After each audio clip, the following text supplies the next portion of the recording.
All right, so here we are at our final day together, and welcome to you and welcome to all of you that are downloading. And let me set up today's chart.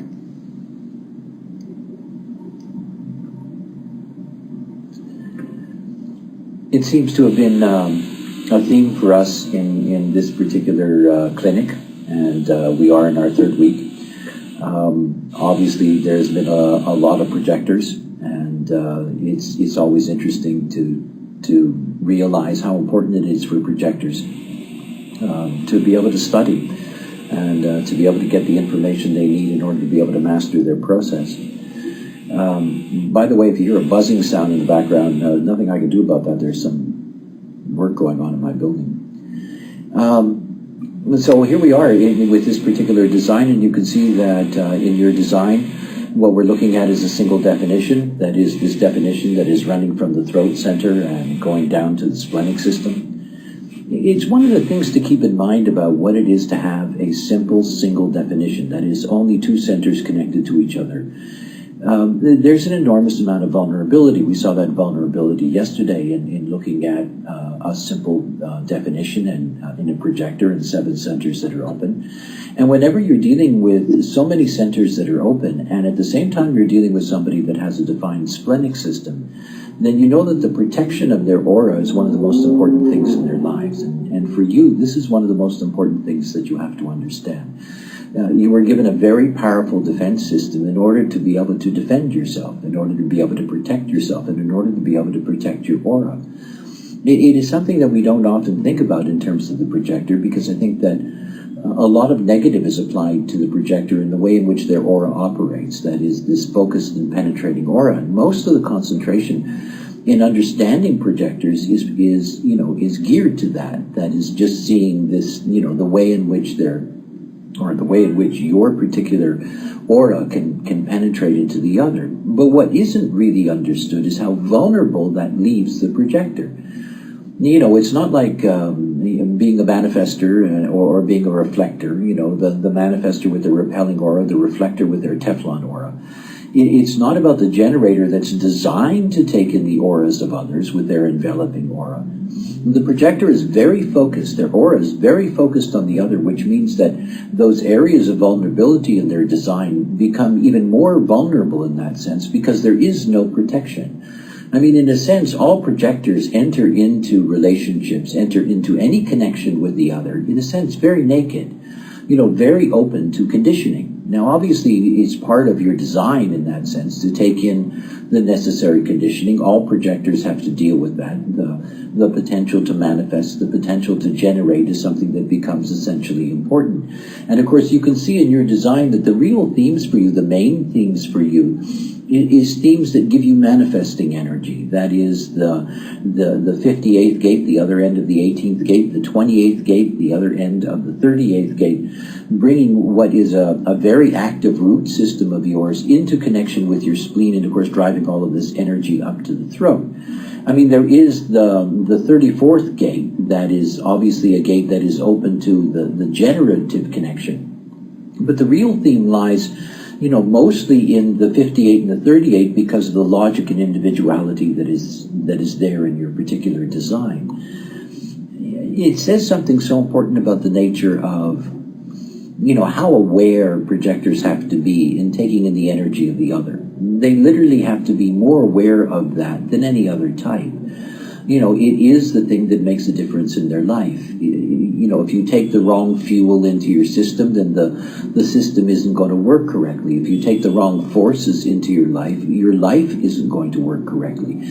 And it's not just an easy thing of just pushing somebody away and thinking that you're done with it. The fact is that projectors, because of the vulnerability of their design, when they do take energy into their system, it is really an effort to clean that out. You notice in my discussions in regards to all of the designs of the projectors that I've looked at, how important it is not to be exhausted, how important it is to sleep in your own aura, how important it is to give yourself an opportunity to be able to clean out what you collect during the course of the day in terms of the energies that you take into your system. But most of all, it comes to discernment.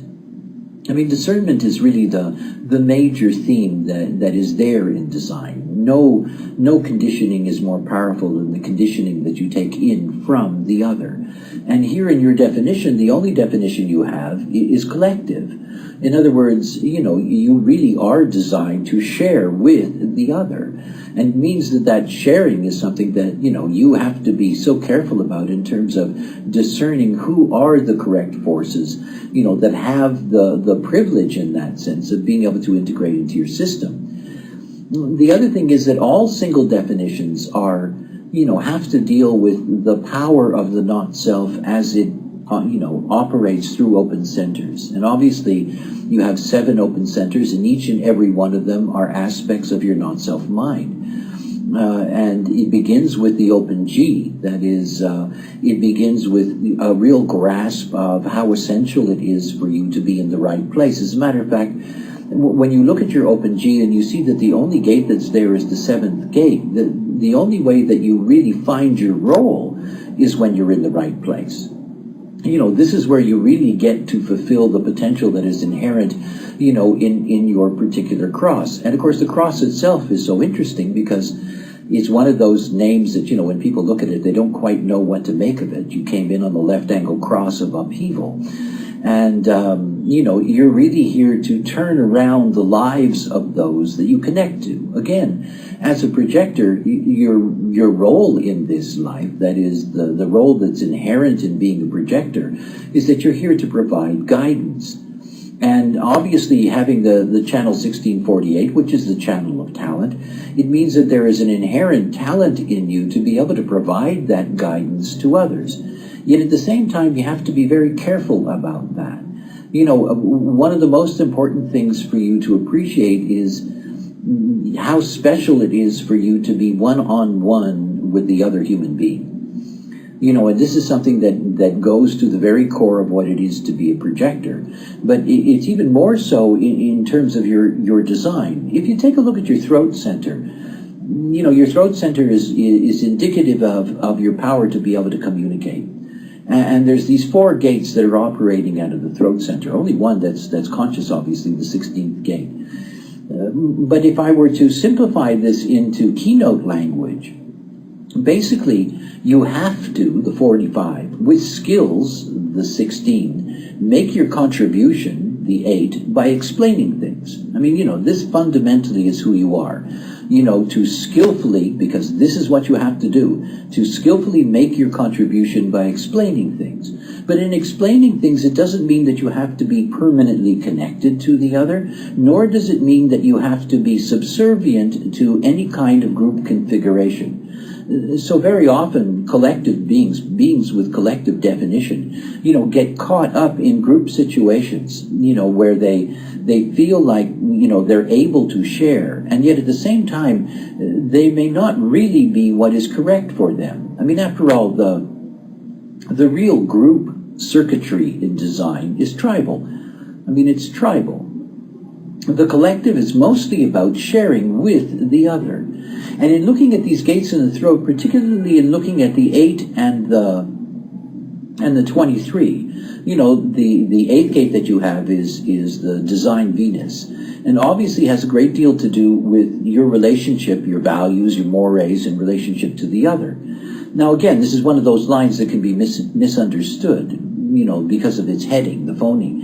It's about the acceptance of style and not the substance of communal action. In other words, there's ability inherent in you to be able to deal with the communal environment, but it's not really the thing for you.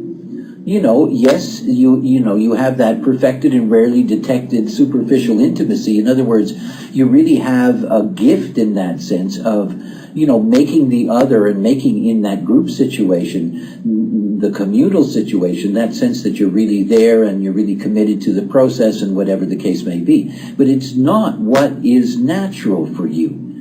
And again, whenever you're in those kinds of situations, whenever you're in those communal situations, that it's much more important for you to pull people aside In other words, rather than get drawn into whatever the communal process happens to be, it's much more important for you, given that you're a projector, given that projectors work best one-on-one, you know, take advantage of the style that you can bring, yet bring the substance to the actual connection that you can make with those individuals. The other thing is the 23rd gate, because the 23rd gate speaks so strongly about the nature of how powerful your immune system is and what it's there for you. You know, this is a line of self-defense, and it's the need to abandon tolerance when survival is threatened. You know, the principle of preservation at its most acute, which is really a classic description of this kind of configuration, what is necessary for you. In other words, you know, you're not here to be conditioned. As a matter of fact, conditioning for you is an enormous threat to your talent. And again, you know, it speaks so much about the nature of your splenic system. You can see so clearly that, you know, your spleen is something that is very, very active. There is a lot of double activations that are there. It's strongly activated. And obviously the splenic system is something that creates dilemmas. Whenever you meet somebody who has a very strong spleen, they have a potential of making other people feel good. I mean, that is the nature of the splenic system. It is the, you know, the feel good, the laundry, whatever. You know, when you think about all the people that have undefined spleens, they spend their lives looking for a defined spleen. You know, they're desperate for that sense of security and comfort and protection and all of those things that come from it. It's why the not-self strategy of the open spleen is holding on to things. You know, they hold on to that spleen because this is something that is their security blanket. And of course, when you look at what it's like for you as a projector, you have to see that you end up with beings in your life that end up getting attracted to you and end up desperately needing to hold on to that spleen of yours.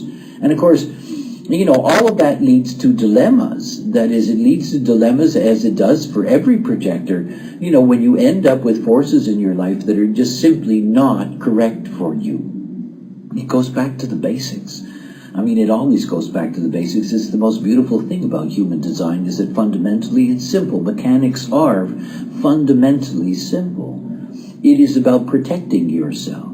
And it's about understanding something about the nature of the spontaneity that rules your life. You know, I talk often and have talked often in this clinic about, you know, the nature of surrender, what it really means to surrender. And in your particular case, the quality of surrender is really something that is, in essence, very profound. You're here to surrender to the now. I mean, to the now. You actually have no other way of working. I mean, it is ironic in a sense because you have a logical definition. And the logical definition, you know, everything having to do with logical circuitry has to do with patterns and the way patterns get projected into the future. And yet at the same time, because you're so deeply splenic, think about the way the spleen works. Somebody comes up to you and they invite you, you know, whatever, out to lunch or to do something or whatever the case may be. In that moment, and only in that moment, is what your spleen will deal with. It isn't going to deal with the future of that relationship. It isn't going to look at what may happen down the road. It's only going to react in that moment to what's there in the moment. And in the moment, it may say no. And in saying no, there's nothing to be derived from that or extrapolated out of that. For example, somebody, you know, invites you to go out to lunch and, you know, you hear yourself say no. I mean, it's immediate. It goes racing up to the throat. You hear yourself in the moment say no. Now, it doesn't mean that those are people that you always say no to. It doesn't mean that at all. As a matter of fact, that very same person can ask you an hour later, and the answer could very easily be yes. Oh, what it is to be splenic. You know, I've been dealing with this now for the 23 years that I've been aware of my design. I'm a splenic being. I have splenic authority. And it's fascinating about the spleen. And one of the most fascinating things about the spleen is that it cannot be understood by the mind. You know, to be splenic in a way is an opportunity to really be able to more easily, in a sense, bypass the power of the mind if one trusts it. Because the mind can't help you. There's no way that the mind can actually understand why the spleen says yes or no at any given moment. It cannot. As a matter of fact, most beings who are splenic, who are unaware of their nature, they're constantly making things up in their mind. You know, that no comes out and their mind is saying, we're saying no because. We're saying no because of this, we're saying no because of that, and you know, they make up all of this stuff about why they're saying no. And none of it is even close to the truth, because the spleen doesn't operate conceptually. You know, it's not dealing with the world in the same way. In essence, what it's really saying is, when it says no, it's saying in the moment, this is unhealthy. That's all it's saying. It isn't saying anything else. It's saying, in the moment, this is unhealthy. And it's not saying what it's unhealthy for. You know, it's not saying that, you know, where you're going to go to lunch, there's going to be somebody sitting beside you that has a flu. Or, you know, it's not saying that you're going to have an accident, or it's going to be this, or it's going to be that. It doesn't tell you what it is. It can't. It does not conceptualize. And it means that surrender for you is something that's very, very profound, because it's a surrender to immediacy. You know, it's a surrender to temporary truths, because that's what they are. They are temporary truths. Nothing more. Nothing more. Because they can change at any moment. You know, I can absolutely drive people crazy who are in my life, because they'll ask me something, and in the moment I'll say yes. And then 10 minutes later they say, are you ready? And I go, no.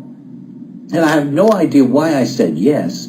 And I have no idea why I said no. All I know is that if I don't trust my spleen, I'm going to be one of those people sitting in the hospital that you go and meet, and the first thing they tell you is, I just knew it. You know? You're here to listen to your spleen in the moment, but you're not here to attach anything to that. Now, of course, one of the dilemmas of being a projector is that projectors, as they come into the world, are obviously deeply conditioned. And they're deeply conditioned by the forces around them. You have an undefined heart center, and the undefined heart center, you know, automatically leads to this, you know, I need to prove myself, I'm not really worthy. If somebody asks me to do something, I'm going to do it, because otherwise they're not going to like me, and all of the stuff that goes with that. The same thing is true for the open emotional system. You know, the open emotional system, in its avoidance of confrontation and truth, in that situation where the spleen is ready to say no, there is a conflict that arises with the not-self mind that says, what do you mean no? We can't afford to say no. You know, if we say no, they're going to be angry with us. We're going to have to deal with their energy. They're not going to think that we're nice or worthy, and, you know, all of those things. And you see, this is one of the most difficult things for anybody who enters into this knowledge to grasp. This is about you. It isn't about anybody else. It isn't. You know, if you're going to be loved in this life, you're going to have to be loved for who you are, the way you are.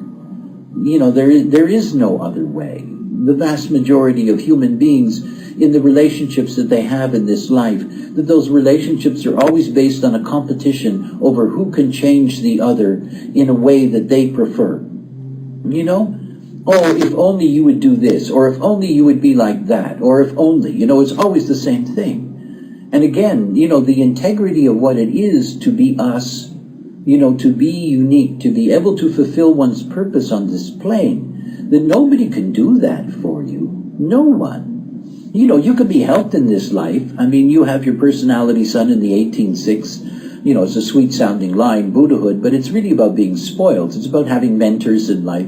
It's about having the potential in your life to have those forces that really help you in that sense, get your footing on this plane. But at the same time, you have to see that whatever you're going to do, you're going to do yourself.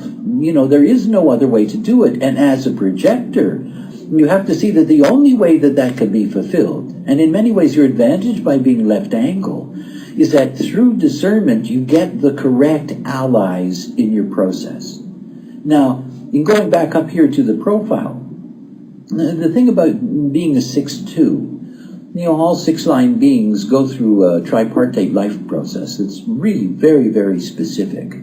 That is, approximately the first 30 years, the Saturn cycle, you live out a personality of 3rd-line beings. Now, for the projector, that can really be a burden. It creates a lot of pessimism in the life. That is, you have 7 third lines in your design. It's very easy for you, based on the first 30 years of your life, to really have a sense that what could be isn't going to be, that the very best isn't possible, and all the things that come out of the inherent pessimism that's possible out of a 3rd-line life. And yet, this is not who you are. I mean, you're on the roof stage, and being on the roof stage is when the 6th-line being finds their optimism. This is the other side of the pessimism, optimism polarity. It's to find that optimism. It's to begin to see clearly the nature of one's potential. It's also the time to flower materially in the life.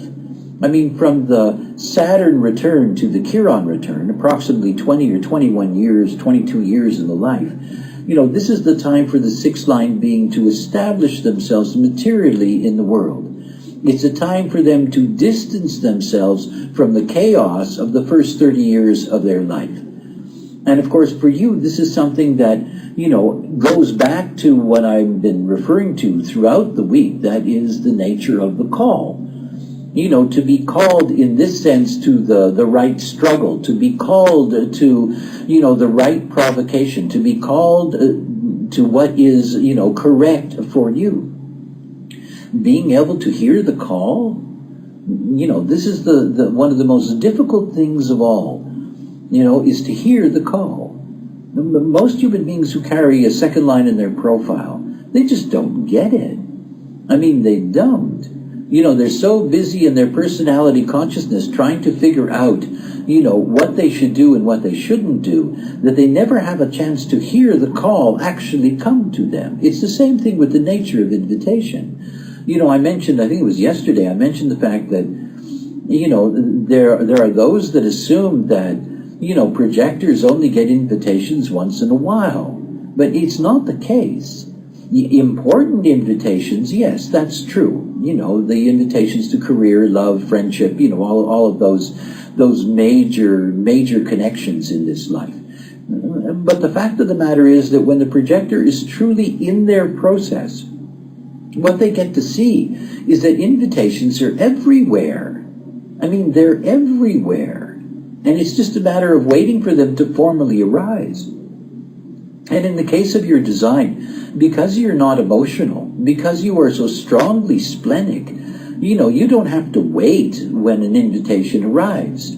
You're here to deal with it in the moment and to trust absolutely what your spleen tells you. And of course, in your case, because it's conscious, that is running from the 48 to the 16, it's going to consciously come out.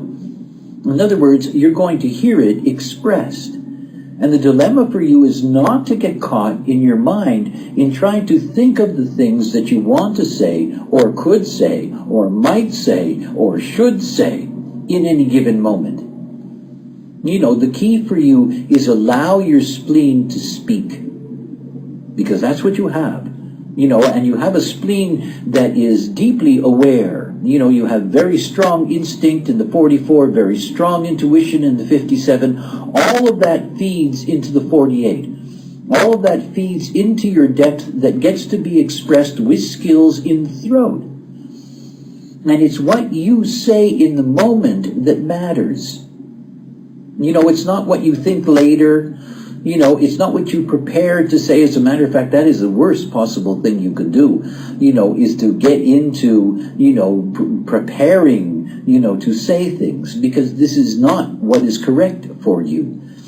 It's about what you say in the moment. It's about living in the moment.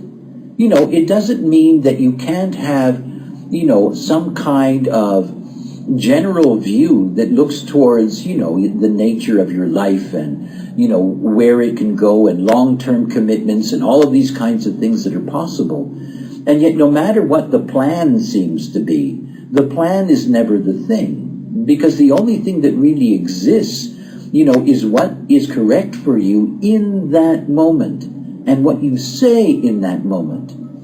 Regardless who offers you the invitation, if in the moment you hear yourself without interference say yes or no, that's what it's about. It isn't about anything else, and it's not about trying to figure out why. You'll know later. It's that one of those great lines from the Matrix films, which I'm really a fan of. There's this wonderful line where the Oracle says to Neo that it's not about knowing what's going to happen. It's already going to happen. It's about figuring out why it happened afterwards. And this is really the thing about being so splenic and being so existential in that sense. You don't have to figure out why the spleen says yes or no. You will eventually get to see why that yes or no. And that's part of the beauty of discovering yourself and discovering how powerful this spleen is in protecting you. Remember, what you are given is always an indication of what you're going to meet. Each and every one of you, think about that in relationship to your design. What you're given is what you're going to meet. If you're given a very powerful splenic system, you're going to have to protect yourself. This is just going to be a key for you. And it doesn't say anything other than, the way to protect yourself is to trust fully in your spleen guiding you in any given moment. Now, one of the real conditioning elements for you is both in the sacral and in the root.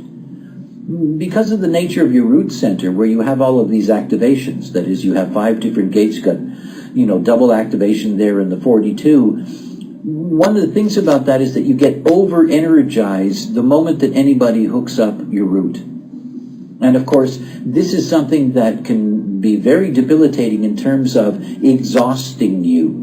The other side of that open root is always feeling that you're under pressure. That is the pressure to get things done, get them done quickly, and all that kind of stuff. But more important than that, I know children who have open roots with many activations. And I've seen it in one of my children, and a friend would come over when he was young, and, he'd be bouncing off the walls. Because there's this incredible release of pent-up energy that is here. So you have to be careful about those situations where, you suddenly see yourself physically getting out of control. It's always a sign for you, being overactive, just roaring around. You have to be very, very clear. This is conditioning at work. Again, my warning to all projectors, to anybody who has an undefined sacral, how important it is not to get exhausted. The only people that are allowed to be exhausted are generators. They're designed for that. It's the way in which they clean out, their daily potential of energy. But the fact is, for every other type, exhaustion is something that is debilitating. It eventually impacts both the body and the psychology. So be very careful about, flying around on energy. The other thing is what happens when your sacral is activated. The 29th gate is a gate of commitment. And of course, everything about the nature of commitment, is that 29th gate is a gate of saying yes. Generators are always going to pull a yes out of you. That this is what their energy can do for you. And again, it goes back to you having to trust what it is to be you. It's about being deeply aware that it's only through invitation and only when you hear yourself in the moment that anything can be correct for you. Anything. It doesn't matter what it is. And this is something that is so basic and so important for the integrity of what your process is. After all, the beauty of being a 6-line profile is that you're given a very special role in this life. That is the role of the role model, to be truly an example for others. And to really grasp what that means, it's the difference between the 5th line and the 6th line. The 5th line is about telling people things. It's a line of universalization. It's a line that, tells people what the problem is. The sixth line isn't like that at all. And this is where we're really moving in our trajectory globally. That is, we're moving towards the role model, where rather than, being the heretic and hammering at people, that the role model simply lives their example. And it is that example that has its impact over others. It's your example that is there to have impact over others. And it is the example of a being who is living purely existentially in the now, relying on your splenic system. Relying on a capacity inherent in you that with depth and with skill, that you know how to navigate on this plane moment by moment by moment. Trust your spleen. It is the most important thing for you in this life. Trust your spleen. All right.